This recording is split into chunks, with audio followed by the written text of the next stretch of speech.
کام کا یہ ٹائم ہمارے پاس ہے، قرآن پاک کا یہ ضروری کام ہے۔ فرمایا کونوا ربانی، رب والے بن جاؤ۔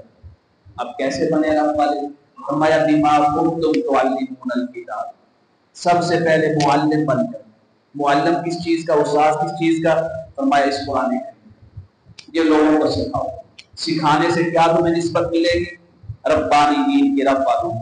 دوسرا کیا ہے؟ وَبِمَا كُنتُمْ تَدْرُسُونَ، جو قرآن پڑھاتے ہیں نا، جو معلم قرآن ہے، استاد قرآن ہے، اس کے پاس بیٹھنا شروع کر دو، قرآن سیکھنا شروع کر دو۔ تمہارا استاد بھی ربانی، تم بھی ربانی بن جاؤ گے۔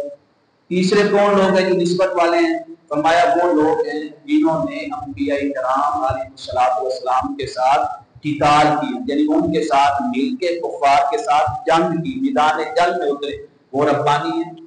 اب یہ نسبت تو ہمیں حاصل نہیں ہو سکتی۔ حضور نبی کریم علیہ السلام آخری نبی بھی ہیں، آپ آخری رسول بھی ہیں۔ عقیدہ ختم نبوت ہمارے ایمان کا حصہ ہے۔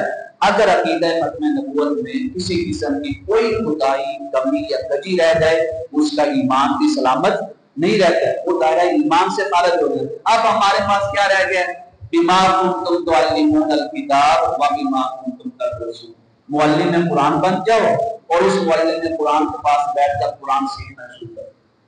ضرور کام ہے، کم سے کم دن کے اندر 5 منٹ 10 منٹ خود بھی سیکھیں، بچوں کو جمع کر کے اپنے گھر کے اندر۔ حتیٰ کہ آقا کریم علیہ السلام نے فرمایا تم اپنے گھر سے جاتے ہو، ڈیکوریشن کرتے ہو، گھر کی بہترین ڈیکوریشن کیا ہے، بہترین سجاوٹ کیا گھر کی؟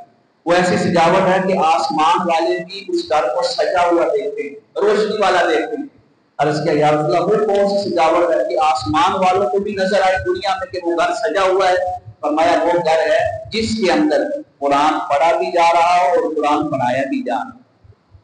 یہ سجاوٹ ہم نے سکھا دے تو پسند کوشش ہے قرآن کے لیے کوئی نہ کوئی ٹائم ضرور نکالے۔ اللہم صلی علی